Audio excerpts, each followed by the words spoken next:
Sa kuha ng CCTV na ito bandang alas 7:37 kaninang umaga, October 16, sa kahabaan ng Ligarda Road, Baguio City, kita ang mabigat na daloy ng trapiko sa Ligarda Road. Maya-maya, inararo na ng isang minivan ang mga sasakyan. Based on initial investigation, itong isang sasakyan is traversing along itong Ligarda. And then, allegedly is na-lost control siya.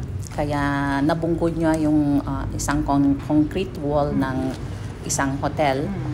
So, patuloy pa rin siyang umusad hanggang nabunggo niya yung itong motorsiklo. Na itong motorsiklo naman, nabunggo niya yung pedestrian na nasa sidewalk. So, patuloy pa rin umuusad yung vehicle 1 natin. At yun nga, nabunggo niya itong Toyota Innova, wherein yung Toyota Innova nag-move forward, nabunggo niya itong Hilux, and itong Hilux, nabunggo niya itong Tamaraw FX. Ayon sa ilang mga nakasaksi sa insidente na tumanggi ng humarap sa kamera, napansin na raw nila ang mabilis na takbo ng minivan bago ang insidente.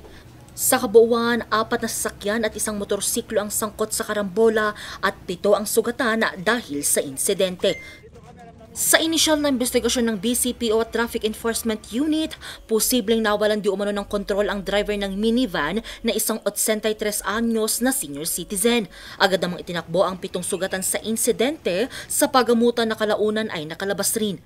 Eyes on the road, observe natin yung speed limit, we also have to observe yung mga traffic laws and mga ordinances. Nagkakandak pa tayo ng investigation and we are gathering yung mga kuha ng mga CCTV. Sa ngayon, patuloy pa rin ang investigasyon ng BCPO at mahaharap naman sa reklamong multiple physical injuries at damage to property ang 83 anyos na driver ng minivan. Angel Arquero, RNG News.